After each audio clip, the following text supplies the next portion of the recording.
അറബിക്കടലിൽ അപകടകരമായ വസ്തുക്കൾ അടങ്ങുന്ന കാർഗോ കടലിൽ വീണു. വിഴിഞ്ഞത്ത് നിന്നും കൊച്ചിയിലേക്ക് പുറപ്പെട്ട കപ്പലാണ് 38 നോട്ടിക്കൽ മൈൽ അകലെ കടലിലേക്ക് ചരിഞ്ഞത്. കപ്പലിൽ ഉണ്ടായിരുന്ന 9 പേരടങ്ങുന്ന ക്രൂവിനെ രക്ഷപ്പെടുത്തി. കാർഗോ കടലിൽ വീണതിനെ തുടർന്ന് കേരള തീരത്ത് അതീവ ജാഗ്രതാ നിർദ്ദേശം പുറപ്പെടുവിച്ചു. തീരദേശത്ത് പ്രത്യേക നിരീക്ഷണവും ഏർപ്പെടുത്തി. അതേസമയം വസ്തുക്കൾ അടങ്ങുന്ന കാർഗോ കടലിൽ വീണതായ വിവരം കോസ്റ്റ് ഗാർഡിൽ നിന്നാണ് ലഭിച്ചതെന്ന് ദുരന്ത നിവാരണ authority secretary Shekhar Kuriakose. Sulphur content അടങ്ങിയ വസ്തുക്കളാണ് കാർഗോയിൽ ഉള്ളതെന്നും ആരും ഇത് സ്പർശിക്കരുതെന്നും ശേഖർ കുര്യാക്കോസ് പറഞ്ഞു.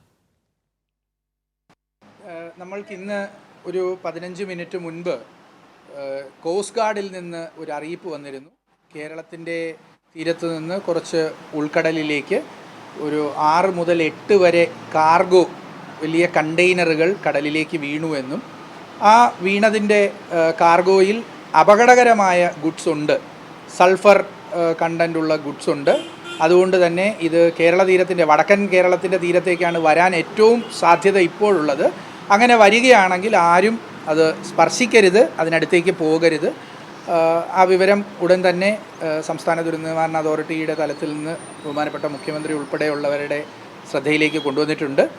ബഹുമാനപ്പെട്ട ചീഫ് സെക്രട്ടറി നിർദ്ദേശിച്ചതനുസരിച്ചാണ് ഇപ്പോൾ പൊതുജനങ്ങളോട് ഈ അലർട്ട് പങ്കുവയ്ക്കുന്നത്.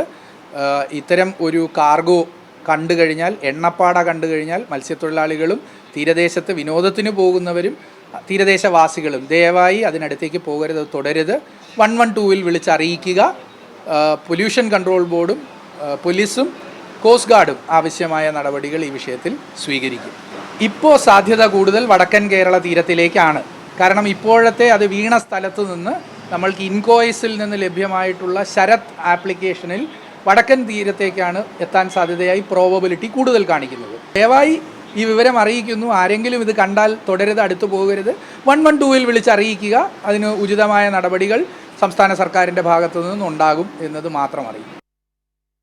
വിവരങ്ങളുമായി അമൽനാഥ് പാടിച്ചാലുണ്ട്. അമൽ, ഈ കണ്ടെയ്നറുകൾ, അതായത് ഈ കാർഗോകൾ വടക്കൻ കേരളത്തിലേക്ക് എത്താനാണ് സാധ്യത കൂടുതൽ എന്നുള്ളതാണ് ഈ ശേഖർ കുര്യാക്കോസ് അടക്കം പറഞ്ഞിട്ടുള്ളത്. ഒപ്പം മറ്റൊരാശ്വാസ വാർത്ത, ഈ കപ്പലിൽ ഉണ്ടായിരുന്ന 24 ജീവനക്കാരെയും രക്ഷപ്പെടുത്തി എന്നുള്ളതാണ്. ഇപ്പോൾ ഇനി കണ്ടെയ്നറുകൾ, ഈ കാർഗോകൾ കരയ്ക്ക് എത്തിക്കേണ്ടതുണ്ട്. അതിനുള്ള നീക്കങ്ങൾ അതെങ്ങനെയാണ്?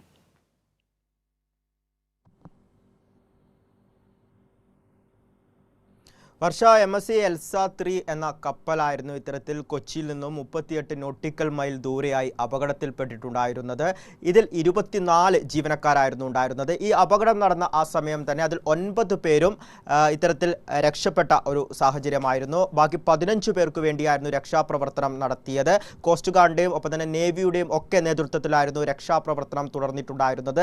വളരെ പ്രയാസകരമായ ഒരു കാലാവസ്ഥ കൂടിയായിരുന്നു. കടൽ വളരെ ക്ഷോഭിച്ചു നിൽക്കുന്ന ഒരു സാഹചര്യമായിരുന്നു. അത്തരത്തിൽ പ്രതികൂലമായ സാഹചര്യത്തിൽ പോലും രക്ഷാപ്രവർത്തനം വളരെ വേഗത്തിൽ തുടരുന്ന ഒരു ഘട്ടമായിരുന്നു ഉണ്ടായിരുന്നത്. അതിനാൽ തന്നെ മുഴുവൻ പേരും നിലവിലിപ്പോൾ സുരക്ഷിതരാണ് എന്ന വിവരമാണ് ലഭിക്കുന്നത്. ആദ്യഘട്ടം, അതായത് പ്രഥമ ദൗത്യം എന്ന് പറഞ്ഞാൽ ആ കപ്പലിലുണ്ടായിരുന്ന മുഴുവൻ പേരെയും രക്ഷപ്പെടുത്തുക എന്നുള്ളത് തന്നെയായിരുന്നു. അത് വളരെ വേഗത്തിൽ നടത്തി ആ ഒരു ദൗത്യം ഏറെക്കുറെ വിജയിപ്പിച്ചു എന്ന് തന്നെ പറയേണ്ടിയിരിക്കുന്നു. ഇനി മറ്റൊരു പ്രധാന പ്രശ്നമുള്ളത്, ഈ കപ്പലിലുണ്ടായിരുന്ന വസ്തുക്കൾ, ഈ കണ്ടെയ്നറിലുണ്ടായിരുന്ന ഈ വസ്തുക്കൾ അത് എന്താണ്? ഈ സൾഫർ കലർന്ന വസ്തുക്കളാണ് എന്ന രീതിയിലുള്ള വിവരങ്ങളാണ് വരുന്നത്.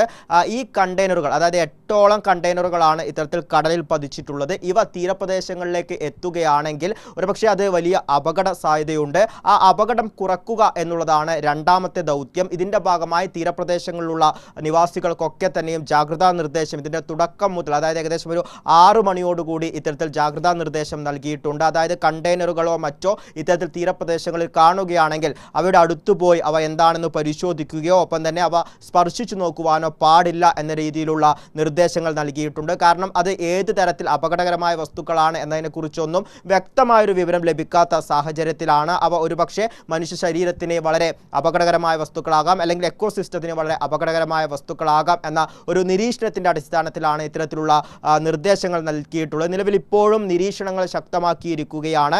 3ഓളം കപ്പലുകളുടെ സഹായത്തോടു കൂടിയാണ് ഈ അപകടത്തിൽപ്പെട്ട കപ്പലിൽ ഉണ്ടായിരുന്നവരെ രക്ഷപ്പെടുത്തിയിട്ടുണ്ടായിരുന്നത്.